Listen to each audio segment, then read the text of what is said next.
नमस्कार, मैं हूं सौरभ शर्मा। क्या आप ये सोच सकते हैं कि प्रधानमंत्री नरेंद्र मोदी से मुलाकात के लिए कोई एक शख्स बस एक फोन करे और प्रधानमंत्री उन्हें मिलने के लिए दिल्ली बुला ले? ये बहुत मुश्किल लगता है, शायद आपको यकीन ना हो, लेकिन प्रधानमंत्री नरेंद्र मोदी से मिलना बहुत आसान है। बल्कि यूं कहिए कि मोदी से कोई भी मिल सकता है। प्रधानमंत्री से मिलने के लिए आज गुजरात से जब एक परिवार पहुंचा तो प्रधानमंत्री ने उनके साथ सिर्फ मुलाकात ही नहीं की, बल्कि उनकी तस्वीरें खुद अपने ट्विटर अकाउंट से शेयर की और पूरे देश को बताया। प्रधानमंत्री नरेंद्र मोदी से मुलाकात करने आज संसद में कौन आया था, आप भी देखिए। हाय मेरा जी मोदी जी तारा राज मारे, मेरा जी मोदी जी तारा राज मारे, सब सहमत तुम्हारी बात। उस समय जो गाना सुनाया था पीएम को, वो कौन सा गाना था? यही सुनाया था मैंने, रोना शर्मा, और उनके लिए मैंने लिखा था, वही सुनाया था। हाय मेरा जी मोदी जी तारा राज मारे, मेरा जी मोदी जी तारा राज मारे, सब सहमत तुम्हारी बात मारे, સૌ સહેમત તમારી વાત મારે, પછી વટવ પડે છે ગુજરાત મારે। गुजरात की इस लोक गायिका के मुताबिक पीएम मोदी के एक मिशन की वजह से ही वो दिल्ली तक पहुंची और प्रधानमंत्री से मुलाकात कर पाई। क्या है प्रधानमंत्री नरेंद्र मोदी का वो मंत्र जिसकी शक्ति ने गीता रबारी जैसी लाखों बेटियों के भविष्य को संवार दिया? ये जो पुरानी सोच रही कि बेटी कभी कभी लगता है बोझ होती है, आज अनुभव कहता है, हर घटनाएं बताती हैं, बेटी बोझ नहीं, बेटी तो पूरे परिवार की आन बान शान है। बूढ़े माँ बाप की इकलौती बेटी, माँ बाप को बुढ़ेपे में तकलीफ न हो इसलिए रोजगार करती है, धंधा रोजगार सीखती है, नौकरी जाती है, मेहनत करती है, शादी तक नहीं करती है ताकि बुढ़ापे में माँ बाप को तकलीफ न हो और माँ बाप के लिए अपनी जिंदगी न्यौछावर करती है। बेटियों के लिए प्रधानमंत्री नरेंद्र मोदी के इस आह्वान को गीता ने जैसे अपने दिल में बिठा लिया। जब गीता थोड़ी बड़ी हो गई और लोक गायकी में उनकी एक पहचान भी बन गई तो वो प्रधानमंत्री का आशीर्वाद लेने के लिए खुद को दिल्ली आने से नहीं रोक पाई। मोदी जी से इसलिए मिलना चाहती थी कि उन्होंने जो अभियान बाहर पढ़ा था, बेटी बचाओ बेटी पढ़ाओ, तो इससे मेरी लाइफ बनी है तो कई लड़कियों की लाइफ बनी होगी। हर बेटियों को मान सम्मान मिला है, अपने सपने साकार किए हैं, तो बस मैं इन्हीं से मिलना चाहती थी और आशीर्वाद लेना चाहती थी, जो सपना मेरा साकार हुआ है। प्रधानमंत्री मोदी की बेटी बचाओ बेटी पढ़ाओ मुहिम ने गीता रबारी के लिए वो रास्ता खोल दिया जिस पर चलकर वो एक दिन प्रधानमंत्री से मिलने दिल्ली पहुंच गईं। उनके साथ गुजरात से उनका परिवार भी दिल्ली आया। बेटियों के लिए शुरू किए गए पीएम मोदी के एक महा मिशन ने गीता रबारी की जिंदगी में कैसे क्रांति ला दी, ये गीता की ही जुबानी सुनिए। मोदी सर हमारे गुजरात में थे तब उनका जो अभियान था कि बेटी बचाओ बेटी पढ़ाओ, तो वो पोस्ट कार्ड वो सब गाँव में बेचते थे, सभी पेरेंट्स को बेचते थे। तो वो मेरे पापा को मिला और उन्होंने, क्योंकि वो पढ़े लिखे नहीं थे, उन्होंने किसी से पढ़वाया तो उसमें लिखा था कि अपनी बेटियों को पढ़ाई। तो पापा ने सोचा कि मैं अपनी एक ही बेटी है तो मैं उसको पढ़ाऊँ, तो उन्होंने मुझे पढ़ाया। प्रधानमंत्री से मिलना आसान नहीं होता, लेकिन हिंदुस्तान की बेटियों के लिए नरेंद्र मोदी से मुलाकात करना मुश्किल भी नहीं है। जब भी किसी बेटी ने देश के प्रधानमंत्री नरेंद्र मोदी से मिलना चाहा, तो उन्होंने कभी ना नहीं किया, फौरन उसे दिल्ली बुलाया और उसके सपने को पूरा किया। लेकिन गुजरात की लोक गायिका गीता की नरेंद्र मोदी से ये पहली मुलाकात नहीं थी। ये किस्सा 11 साल पुराना है। जब गीता स्कूल में पढ़ती थी तभी वो एक बार नरेंद्र मोदी से मिल चुकी थी।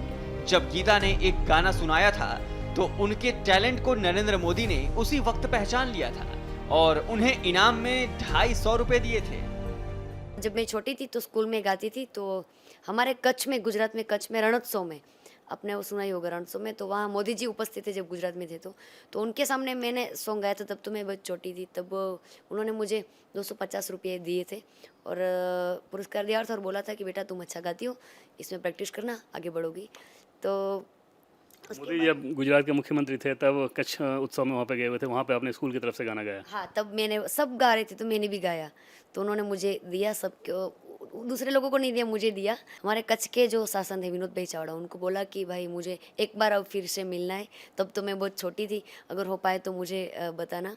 तो फिर ये उनका फ़ोन आया कि आप बहन आप आ जाओ दिल्ली में और उनको मिलना है। दरअसल पीएम मोदी पुरानी बातों और मुलाकातों को याद रखते हैं, वो कभी किसी को नहीं भूलते। गुजरात की ये बेटी जब प्रधानमंत्री से मिलने दिल्ली आई तो नरेंद्र मोदी ने न सिर्फ उनसे मुलाकात की बल्कि उन्हें 11 साल पुरानी एक एक बात याद दिलाई। पहली बार जब गाना गाया आपने स्कूल की तरफ से, तो उस समय आपकी उम्र कितनी थी, किस क्लास में आप पढ़ रही थी? ये 10-12 साल पहले की बात है। मैं शायद चौथी या पाँचवीं में होंगी। अगर उस गाने की बात करें तो वो गाना कौन सा था? वो हमारे कच्ची भाषा के, जो हम कच्ची लोग हैं, हमारी कच्ची भाषा होती है, तो वो था ओ छलड़े या ही रुलाई मुके याद सजन जी आई, अरे छलड़े या ही रुलाई मुके याद सजन जी आई, जी जलड़ी मुझी माड़ी रे मुके छलड़े आज रुलाई। ये गाना मोदी जी को बहुत पसंद आया था। गुजराती लोक गायिका गीता रबारी ने प्रधानमंत्री नरेंद्र मोदी से मुलाकात के बाद इंडिया टीवी के साथ खास बातचीत में बताया कि उन्होंने पीएम मोदी को अपने चर्चित गीत रोमा शेरमा सुनाया। गीता के इस गाने को अब तक YouTube पर 25 करोड़ व्यूज मिल चुके हैं। गीता रबारी ने साल 2017 में ये गीत खुद प्रधानमंत्री नरेंद्र मोदी के लिए लिखा था। और उसके बाद मैं गुजराती, मेरा सॉन्ग है रोना शर्मा, गुजरात का पहला सॉन्ग है जिसको 25 करोड़ व्यू मिले, टॉप का सॉन्ग है। तो फिर मुझे ये उनको सुनाना था कि आपने बोला था, तो मैं सिंगर बन गई हूँ, गुजरात की टॉप सिंगर। और अभी जब विजय उनका जो 19 को जो विजय उत्सव, तो मैं लंदन में थी, तो मैंने वहाँ विजय उत्सव मनाया था।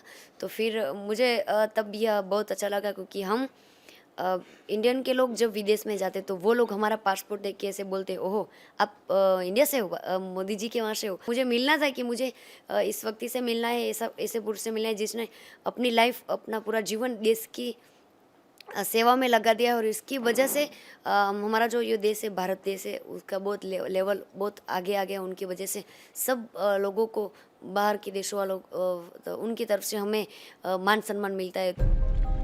प्रधानमंत्री मोदी बेटियों की पढ़ाई के लिए कितने संजीदा हैं, ये उनके बेटी बचाओ बेटी पढ़ाओ मिशन से आज पूरी दुनिया को पता है। देश की बेटियों को लेकर अपनी चिंताएं प्रधानमंत्री कई बार अलग अलग मंचों पर जाहिर भी करते रहे हैं। जितने बेटा पलेंगे उतनी ही बेटियां पलेगी। बेटा बेटी दोनों एक समान, इस भाव को लेकर के अगर चलेंगे तो जो 4, 5, 6 पीढ़ी में बुरा हुआ है वो शायद हम 2 या 3 पीढ़ी में ठीक कर सकते हैं। प्रधानमंत्री मोदी के एक महामिशन की बदौलत लाखों बेटियों को अपने हौसलों से नई मंजिलें मिल गई हैं। लेकिन गीता रबारी सिर्फ 10वीं तक की पढ़ाई कर पाई। जब वो पीएम से मिलने संसद में पहुंची तो नरेंद्र मोदी ने इसकी वजह भी पूछी और संगीत के लिए पढ़ाई छोड़ने पर थोड़े नाराज भी हुए। इसके बाद गीता को पीएम मोदी के सामने अपनी पढ़ाई पूरी करने का वादा करना पड़ा। क्या बातचीत हुई आज मोदी जी से मिली तो क्या कह रहे थे वो मुझे पहचान गए।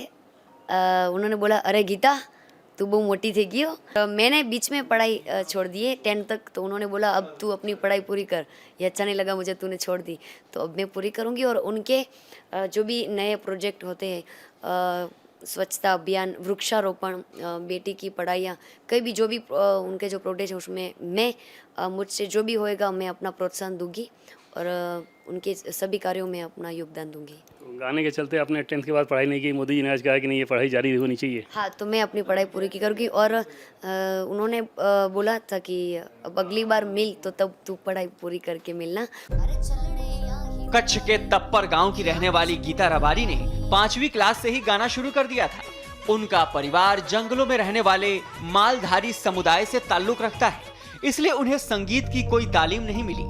अपनी बुलंद आवाज और काबिलियत के दम पर ही उन्होंने पूरे गुजरात में अपनी पहचान बनाई।